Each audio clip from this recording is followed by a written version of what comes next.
Live from the WMTV studios, your news authority. NBC 15 News at 10 starts now.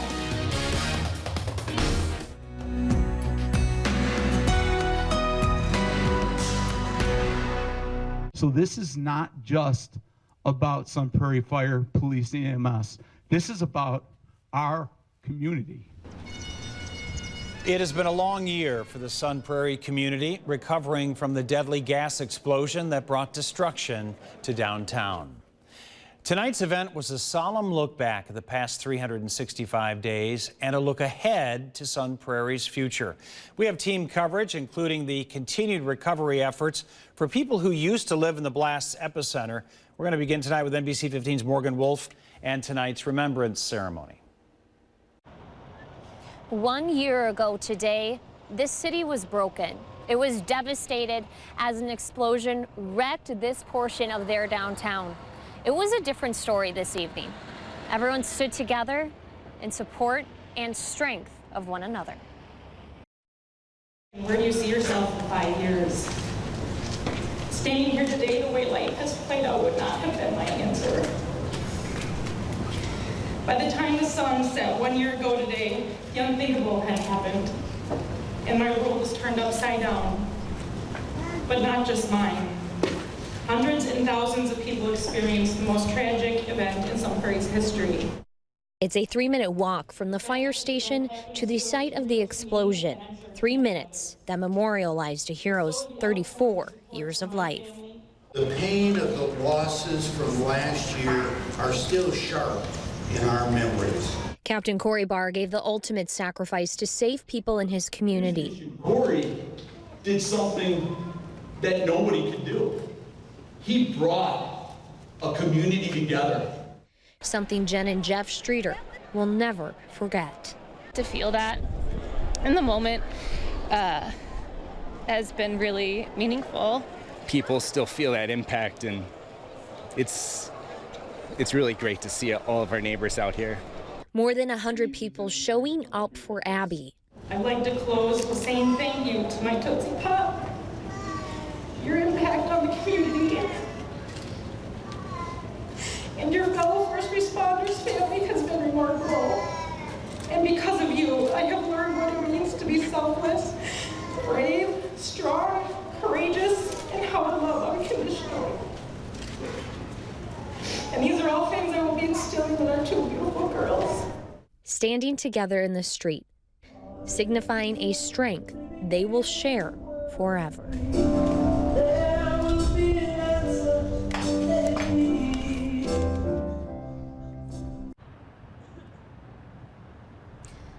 An emotional night here in Sun Prairie, and I can tell you I've had some conversations with Abby, multiple within the past year. She told me that Corey was a very humble man and he wouldn't understand why there are so many memorials for him. But Abby says each and every one, she feels closer to the husband that she lost. Now, there was a very special moment, particularly this evening. Right here, you see Chief Garrison hand over Abby the old bar house sign. That was the business that her and Corey owned together. Now, that sign was recovered from inside the bar house as crews held on to it. Crews held on to it for over a year, waiting to give it to her tonight. So again, that in itself shows you how much that fire department cares about Abby Barr. Reporting live in Sun Prairie, I'm Morgan Wolf. Back to you. Morgan, thanks. And tonight, many wonder what will happen to the site where that explosion took place a year ago tonight. A Chicago firm was tasked with creating a possible plan for the redevelopment of Main and Bristol streets. The firm said between an input meeting in May and online survey, nearly 1,000 people shared their thoughts on what should happen to the area. An architect and urban planner with the firm said they will be presenting concepts to the community in an open house on July 25th. That meeting will be at City Hall in the community room from 5:30 to 7. People attending the meeting will be able to provide input about their favorite concepts. The firm is hoping to outline the action plan to guide the city on redeveloping Sun Prairie in the fall. Through donations from the community and across the country, the Disaster Relief Fund received more than $614,000. Those funds were distributed to people who lost their homes, first responders, and business and property owners. The Bank of Sun Prairie established the fund, and a committee of 15 members approved the allocations. The United Way of Dane County provided administrative support. The Disaster Relief Fund closed at the end of May, and no future donations will be accepted. The Sun Prairie explosion touched the lives of so many in the community, including Maria Hernandez, who lived on the corner of Main Street and Columbus, just down the street from the explosion site.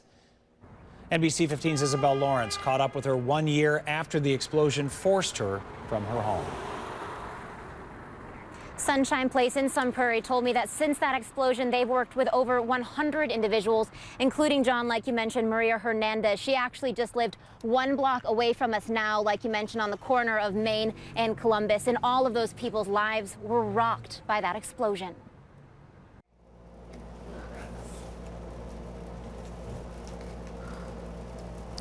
Okay. 1 year later. Just like a really fast thing. It's still hard for Maria Hernandez to think back to July 10th, 2018. I guess I was surprised. Sorry.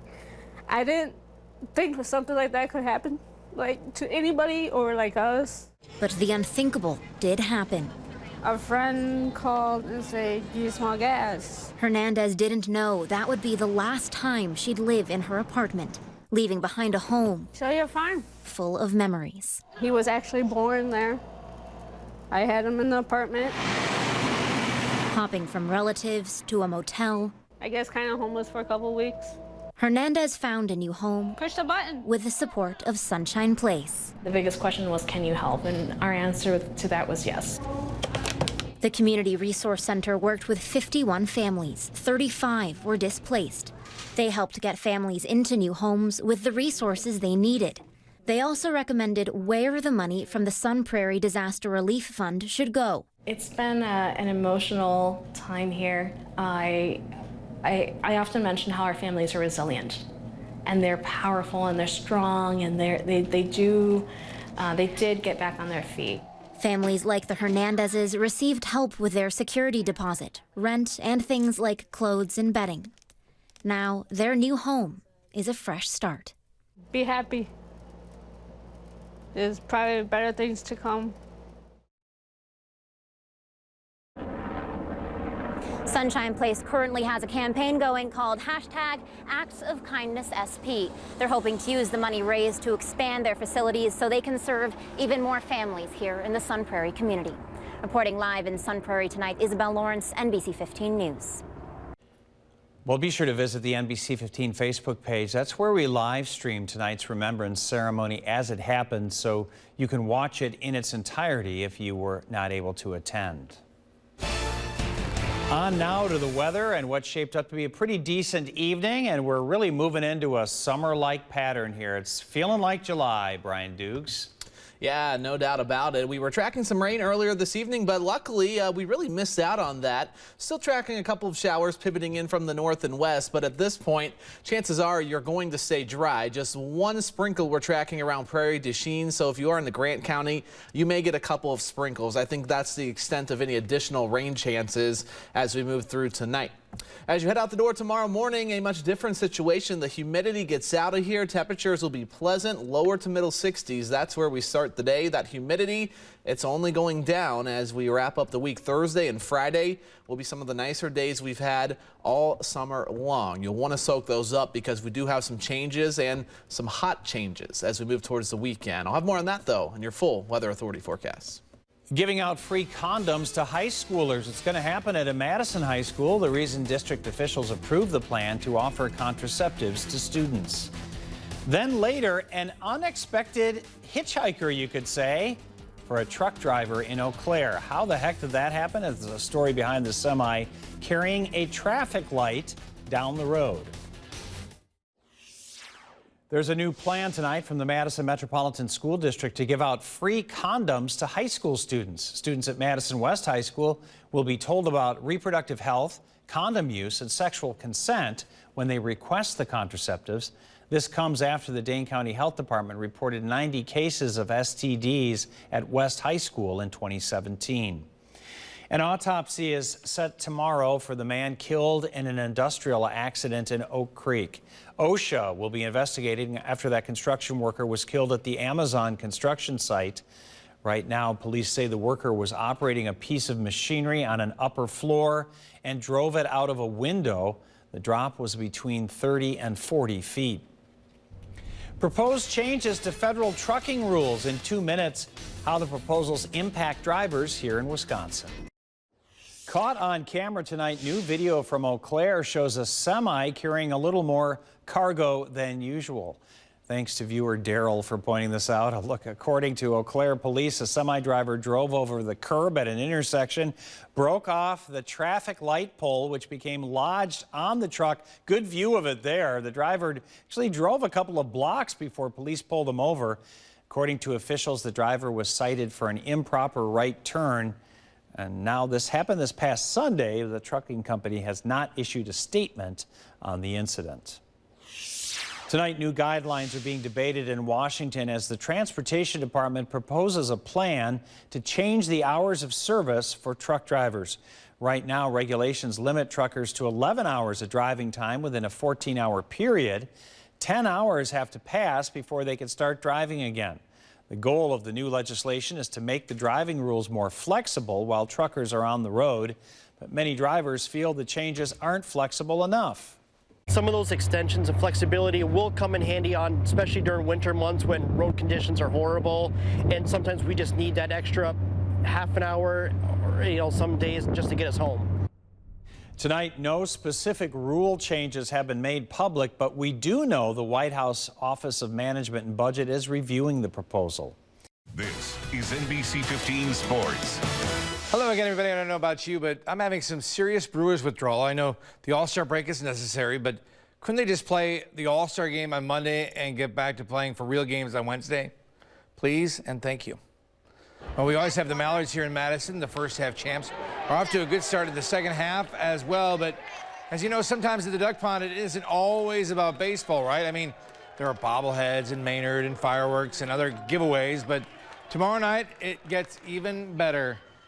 Tomorrow is super fun. Yeah. So tomorrow, Thursday night, we rebrand as the Wisconsin Cheese Curds. Yeah. So as an ode to our favorite fried, squishy little cheese curd, we will be wearing cheese curd uniforms, have cheese curd ticket specials going all through the ballpark, and we'll be wearing our special red and white checkered cheese curd jerseys. And of course, you can pick up your cheese curd merchandise in the team store.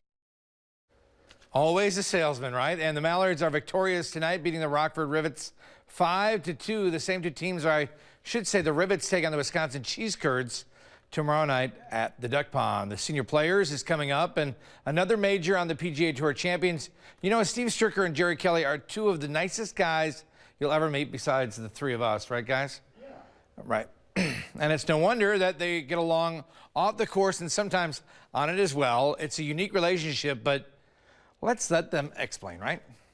You know what? This is developed all the way back to junior golf, and it happened on the regular tour, and now it's happening on the Champions Tour. And it's like I said, playing with you last week was a lot of fun at the U.S. Senior Open and at the AmFam. You know, trying to win there too. AmFam was much more fun. You know, I don't think it was. No, I didn't sleep for a couple of nights after that. But that's what's fun. But it is awkward, too, you know, because we are friends. And we've been teammates, and we're pulling for each other now. You know, the young guys out there right now, early on, they got bashed in the media for being too good of friends. Right. And I think that's terrible. They want to beat each other's brains in. No doubt. They want to win more than anything. But and it actually fires them up, and I think it drives them to do better, just Absolutely. like what it's done for you and I over the years. Two great guys and three great guys, something like that. That's it for sports. NBC 50 News at 10. We'll be right back.